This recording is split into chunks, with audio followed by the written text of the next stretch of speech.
Right,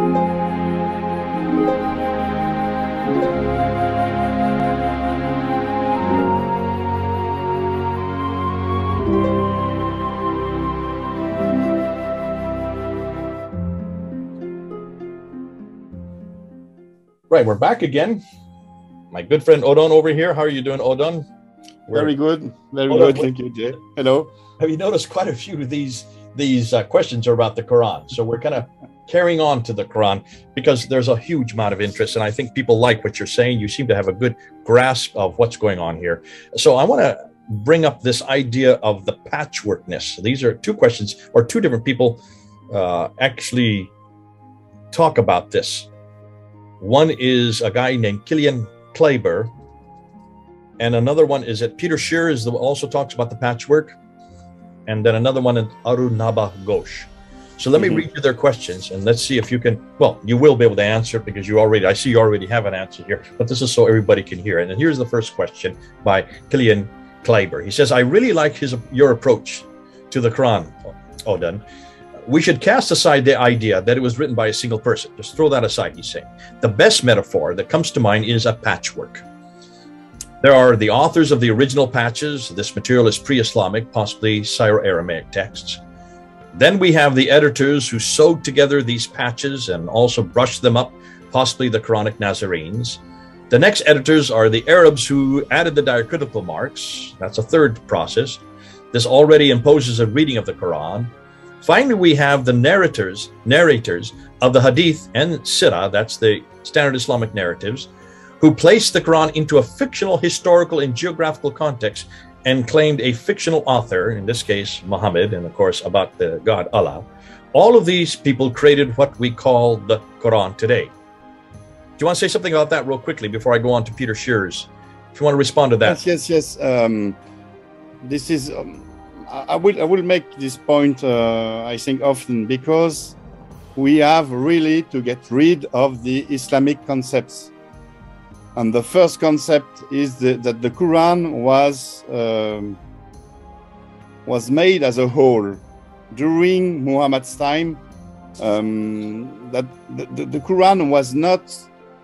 The Quran comes from the gathering and editing of many different notes, many different fragments. It was not made from one person teaching sermons. It was made from the notes of many preachers, many different preachers.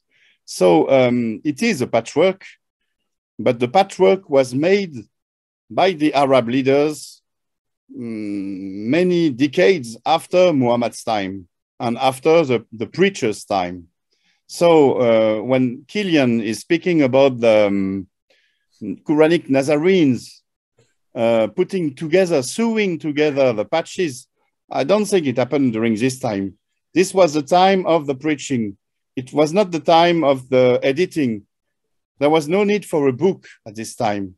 The need for a book came when the Arab leaders took power and wanted to prove their legitimacy.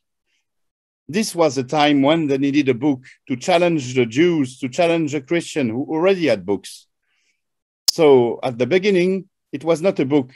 It was only the raw material from which the Quran was made, was notes, collections of notes in Arabic without diacritic marks and so on. So you're saying this came later as Arab leaders for two reasons. One is to give them themselves authority and to challenge the Christians and Jews who already had revelation. They needed their revelation in distinction to that of the others. They needed their books. At first, they needed books. Thereafter, they will need revelation. But at first, they needed book to establish their legitimacy. And they upgraded their claim to legitimacy by claiming a revelation, a direct divine revelation.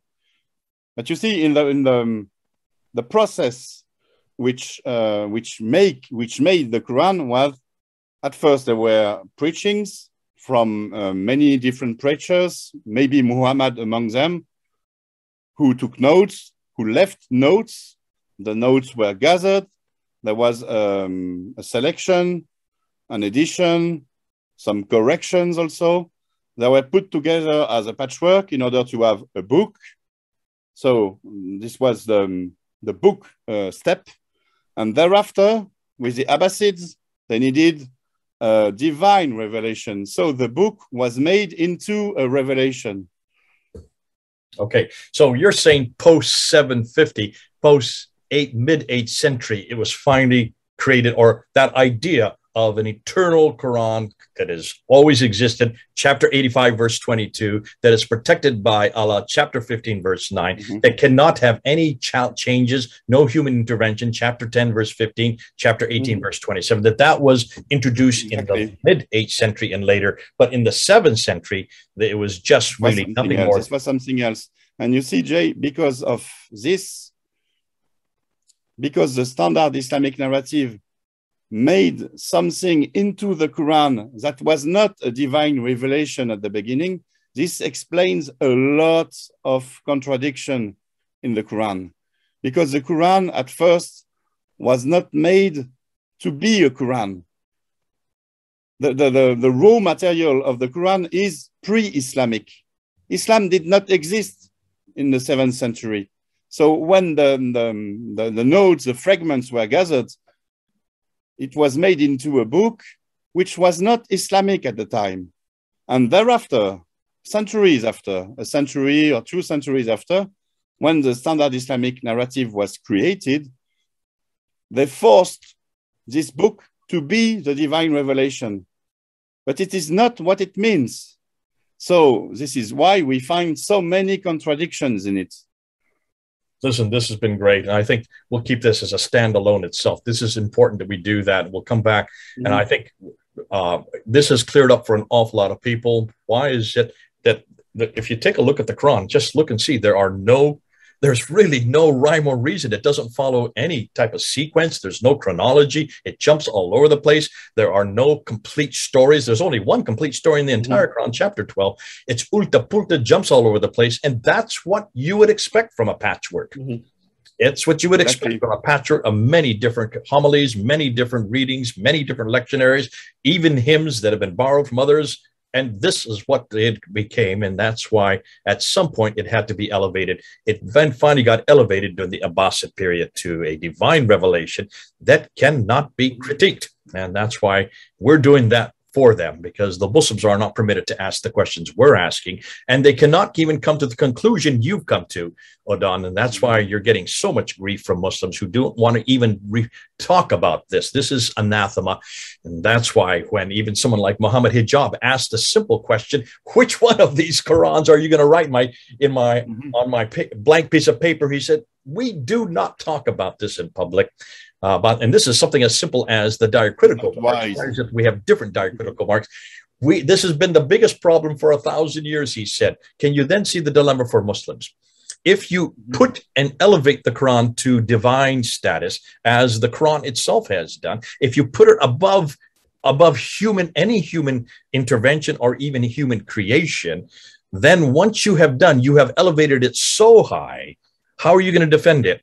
The best way, the only way is don't talk about it. Don't bring it up in public. And you're doing that, Odon. You're actually saying this actually is a book written by many different people. And if it's written by different people, does it not stand to reason as you read it? You can see there are all kinds of different stories, contradicting stories. And there's lots of borrowings from many different existing pieces of literature that existed in Arabic at that time, or in this case, Syro-Aramaic or Nabatean Aramaic. God bless you. Thanks so much. This has been good. We'll come back again with some more questions on the Quran. This is Odin NJ, over and out.